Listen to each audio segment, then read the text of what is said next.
The moment the pen touched the paper inside the White House on February 3rd, something quiet but powerful happened, something that will shape the lives of millions of workers across Africa and redefine how America does business with an entire continent. President Donald Trump signed a short-term extension of a trade program that many African economies depend on for survival, a program called AGOA. For over 25 years, it has quietly allowed African nations to sell thousands of products into the American market without heavy taxes or limits. Clothing, agricultural goods, manufactured items, entire industries were built around this access. And then, just months ago, it vanished. The program expired, factories panicked, workers feared layoffs, governments scrambled. Because without AGOA, African exports to the U.S. suddenly became far more expensive and far less competitive. For countries like Kenya, Lesotho, Ethiopia, and South Africa, it wasn't just about trade numbers. It was about families, jobs, economic survival, and for months, there was nothing but uncertainty. Trump's administration had made it clear that the old way of doing trade was under review. The era of open-ended preference programs, in his view, was over. His message was simple and consistent. America must get more in return: reciprocity, market access, fairness, as he defined it. Behind closed doors, U.S. officials pushed African governments to open their markets wider to American goods, reduce barriers to U.S. companies, and align more closely with Washington's economic interests. The future of AGOA was no longer guaranteed. It became leverage. Then came the compromise. Congress originally pushed for a multi-year renewal to provide long-term stability. Businesses begged for predictability. African leaders pleaded for certainty. But what finally reached Trump's desk was not a long extension. It was just 1 year, a temporary lifeline. The program now runs only through the end of 2026, barely enough time for exporters to breathe. It even had to be backdated to cover the months when it had already expired. Relief washed over factories across Africa. Orders resumed. Workers kept their jobs. Supply chains restarted. In Kenya's garment sector alone, tens of thousands of people depend directly on AGOA exports to American retailers. In Lesotho, entire towns revolve around textile factories that exist almost solely because of duty-free access to the U.S. For them, this signature wasn't politics. It was survival. But behind the relief sat a deeper reality. This wasn't a return to the old AGOA. This was a warning shot. Trump's trade team made it clear that the future of U.S.-Africa trade will not look like the past. Any longer extension, they say, will require tougher conditions, more access for American farmers, more opportunities for U.S. corporations, more political alignment. The development-first approach that once defined AGOA is slowly being replaced by transaction-first policy. In simple terms, help America more or risk losing access. Analysts across the globe are calling this extension a fragile reprieve, a pause before pressure intensifies. African nations now face a clock ticking loudly toward 2027, and many are already preparing for a future where U.S. trade benefits may shrink or disappear. Some are turning toward China, others toward the European Union, others toward regional trade within Africa itself. Diversification is no longer optional, it's survival strategy. Even America's strongest African partners feel the shift. South Africa's eligibility now hangs under constant review due to political tensions. Smaller economies worry they'll have little leverage when negotiations for a longer renewal begin. What once felt like partnership now feels conditional. And yet, from Washington's perspective, this is leverage done right. Trump has used the same playbook with Europe, with Asia, with neighbors. Pressure first, compromise second, control always. AGOA is simply the latest example. Short-term stability today, hard bargaining tomorrow. So while factories celebrate keeping their doors open, policymakers know the bigger battle is coming. This one-year extension isn't the end of uncertainty. It's the countdown. It signals that the United States is reshaping its role in global trade, away from long-term development support and toward pure strategic advantage. And for Africa, it means adapting fast in a world where economic favors now come with sharper strings attached. What happened this week wasn't just a trade signature. It was a glimpse into the future of global commerce, a future where power replaces patience, where access must be earned again and again, where even decades-long partnerships can be renegotiated overnight. Relief today, pressure tomorrow, and a continent now racing against time to secure its economic future before the next deadline arrives.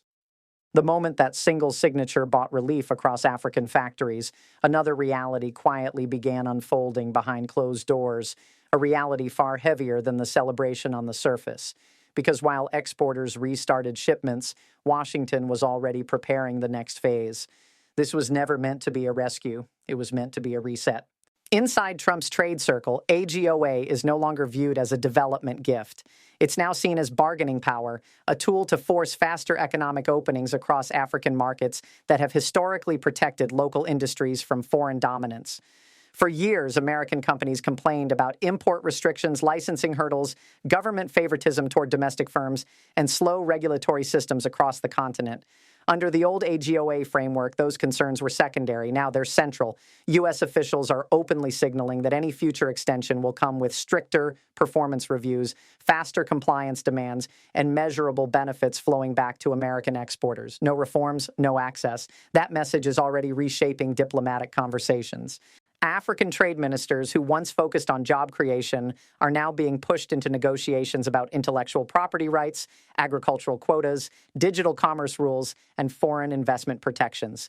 This isn't just about shirts and coffee anymore. It's about who controls markets and who sets the rules. For smaller economies, the stakes couldn't be higher. Many of them built their manufacturing sectors almost entirely around AGOA's duty-free privileges.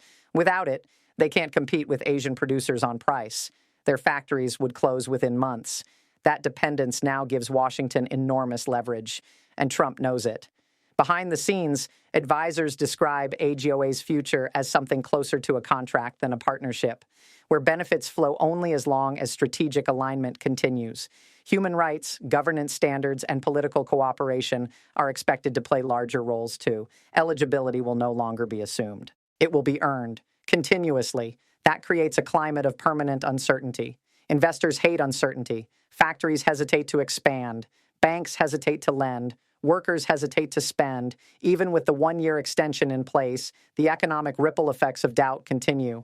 Some African businesses are already shifting production toward Europe and Asia, where trade frameworks offer longer-term stability. Others are pushing governments to accelerate regional trade under Africa's own free trade agreement, hoping to reduce dependence on the U.S. market entirely. But that transition takes time, years, not months. And time is exactly what the one-year AGOA extension does not provide. Meanwhile, American retailers and brands quietly benefit from the chaos. Short-term access keeps prices low, but the looming uncertainty pressures suppliers into accepting tighter contracts, thinner margins, and faster compliance with U.S. demands. Power shifts upward. Risk flows downward. Workers remain the most vulnerable. In Washington, Trump's supporters frame the move as smart deal-making, protecting American interests while still keeping trade flowing. Critics call it economic brinkmanship that destabilizes entire regions for negotiating advantage. But both sides agree on one thing. The era of automatic trade privileges is over. What replaces it will look far more transactional, far more conditional, and far more political. This approach fits neatly into Trump's broader worldview, one where every economic relationship must deliver visible gains to the United States, regardless of historical alliances or development goals. In that world, long-term cooperation matters less than short-term leverage. AGOA was built for partnership.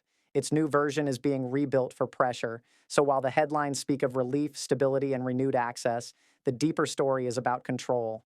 This one-year extension is not a commitment to Africa's economic future. It's a negotiating window, a warning period, a test. African nations now face critical decisions: reform faster under U.S. demands, diversify trade aggressively, or risk economic shock if benefits vanish. Some will comply, some will pivot, some may struggle to survive the shift. And looming over all of it is the reality that 2027 is approaching quickly. When that deadline arrives, AGOA as the world knew it may no longer exist. It may be replaced by country-by-country deals, performance-based access, or something far stricter than before. What began in 2000 as a development bridge is evolving into a strategic tool of American trade power, a tool that rewards alignment and punishes resistance. This week's signature wasn't a solution. It was the opening move of a much larger transformation in global trade politics. A reminder that in today's world economy, stability is temporary when leverage is everything. For African exporters, the factory lights are back on for now, but the future remains uncertain because the clock is ticking, and the next negotiation may determine not just trade flows, but the economic survival of entire industries.